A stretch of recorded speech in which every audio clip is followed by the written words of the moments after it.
The new electric Hummer and upcoming electric Cadillacs may be the vehicles that are sucking all the air out of the room, but the quiet seller and the one that is likely going to be the best-selling GM EV for some time now is the Chevy Bolt. And for 2022, we're going to be getting two Bolts, the Bolt and the Bolt EUV.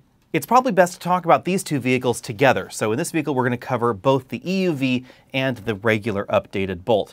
The first thing to note is that we don't really have any substantial changes to the drivetrain. That means there's going to be one electric motor, and that electric motor is going to be in the front of the Bolt. That's probably why they decided to call it an EUV, not an SUV. That motor is 200 horsepower and 266 pound-feet of torque. The battery is also a carryover component. It's a 65 kilowatt-hour lithium-ion battery pack, so this is not the new Ultium battery technology that we're going to see in the Hummer and the upcoming Cadillac EV. This is focused at a different customer, one that's looking to not spend quite as much. The most important thing about the new Bolt is that it's become less expensive. It's going to start at $31,995 if you want the regular Bolt, $33,995 if you want the EUV version. The best way to think of the Bolt EUV is as a bigger Bolt. It is longer, it's about 6 inches longer, it's a tiny bit higher and a tiny bit wider. But it's not really that much larger or that much more SUV-like than the Bolt. It's a little bit more utilitarian, it's designed to be a little bit more crossover styled, but not necessarily that far removed from what we see in the Bolt. Range figures come in just under 260 miles for the regular Bolt, 259 to be exact, and 250 miles if you get the longer Bolt. As always, there are a number of specifications that we don't know exactly, and of course I haven't sat inside the Bolt, so it's a little bit difficult to tell which one is going to be my preference at the start, but both of them are going to be getting DC fast charging standard. This uses the CCS standard, and the peak DC fast charge rate is not changed from before, basically because this is the same battery pack. So theoretically, this should hit around 56 kilowatts peak. It's not going to DC fast charge quite as quickly as some of those Tesla models, but it is going to be about 20% less expensive, so definitely keep that in mind. The bigger thing for most folks out there is that the onboard AC charger has gone up to 11 kilowatts. That's actually a really quick charger, and I'm really happy that Chevy has done that, because the vast majority of EV buyers don't actually go to DC fast charge stations terribly often. Way more than 95% of charging events happen at home or at the office where you're connected to a regular level 2 plug. And thanks to the onboard 11 kilowatt charger, this is going to gain range considerably faster than the early generation Bolts if you have access to a level 2 charging connector that will deliver that kind of power. Now, there is going to be an Evse that comes with the vehicle, and this is going to be a new one. It's going to be a 120 or 240 volt cord. We see that in a number of other EVs out there, but that cord is only going to deliver a little over 7 kilowatts. That's because it's designed for a dryer plug style outlet in your home. If you want to be able to charge faster at home, you're going to have to buy an Evse aftermarket. One that would support that 11 kilowatts is going to require a slightly larger service than the average dryer. Personally, I think the upgrade will be worth it, because if you connect to an 11 kilowatt capable Evse, then your Bolt or your Bolt EUV can gain about 43 miles of range per hour. But if you connect to one that can just deliver 7 kilowatts, then you'll be gaining range at around 27 or 28 miles per hour. As with most EVs, you'll gain about 4 miles of range in 1 hour of regular level 1 charging. Most people probably aren't going to be doing that. If you have access to the fastest level 2 charger, according to GM, you'll be able to go from 0 to completely full in about 7 hours. That's definitely a reasonable number.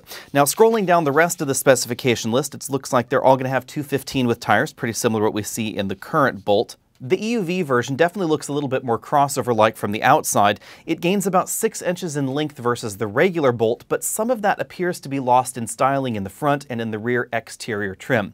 On the inside, you get about 3 inches more legroom. All of that goes to the rear seats. But the cargo area, according to their specifications, is actually just a teeny hair smaller than the regular Bolt, 16.3 cubic feet versus 16.6 cubic feet. All in all, they have very similar room in terms of the cargo capacity, but you will notice that we get more rear seat room, something that is a little bit tight in the current generation Bolt. They also say, going on to the inside, that we have new, more modern seats that they claim are going to be much more comfortable. That's something that I've complained about in the current generation Bolt, and these seats definitely look to be quite different. Aside from the instrument cluster, which appears to be borrowed out of the previous Bolt, the rest of the interior looks to be very new. We get basically the same sort of dashboard styling, but not exactly the same pieces in the Bolt and the Bolt EUV. It looks like we're going to get the large touchscreen infotainment system that we find in the Buick Envision inside this cabin as well. It's going to be running the latest version of GM's infotainment software. It has some physical buttons on the left side of the infotainment screen, so you do have the option of controlling that screen with that turn knob and the button in the middle. If you're wearing gloves, that may be a little bit easier to interact with than the touch screen itself. We're also going to be getting GM's new shifter design, which is a combination of push buttons and then pull toggles. So park is a push, reverse is a pull toggle, neutral is a push, drive is a pull toggle, and then there's going to be a one pedal operation button behind that.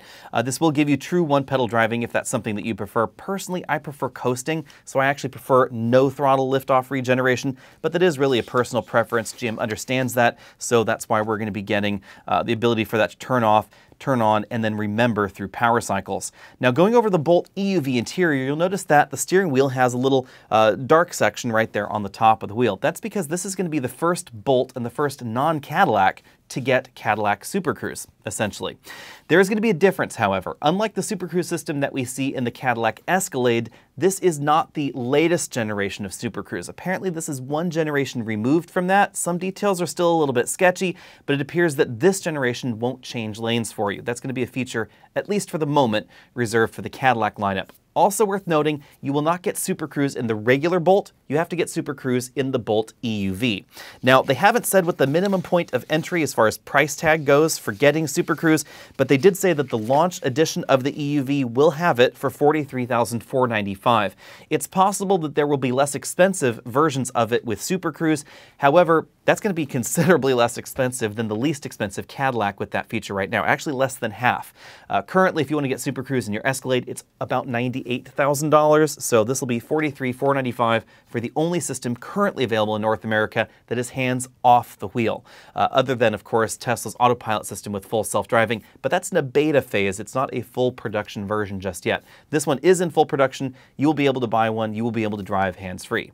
Another thing I noticed on close inspection is that it appears the climate controls are going to be somewhat similar to what we see in the new Buick Envision as well, with toggle controls for the fan, the heated seats, and some other functions, in addition to some of the push buttons that we see above that row of toggles. Be sure and stay tuned because hopefully we'll have more information on exactly when the Bolt EV will go on sale. It should be sometime soon, so you won't have too much longer to wait. Hopefully I will be able to drive both the Bolt and the Bolt EUV before they go on sale, so be sure and stay tuned for that video coming up very soon. I have to say I'm a little bit disappointed that GM didn't put at least a small electric motor in the back of the Bolt EUV. That really would have been an intriguing option in this segment. Again, keep in mind this is significantly less expensive than the current generation Bolt or the next closest real competitor out there, which I guess would be a Tesla Model 3 Standard Range Plus.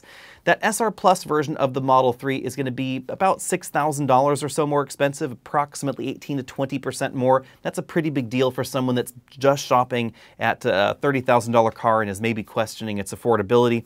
However, it is worth noting that GM does not have any tax credits left. The federal EV tax credit of $7,500 has finally sunsetted for both Tesla and General Motors.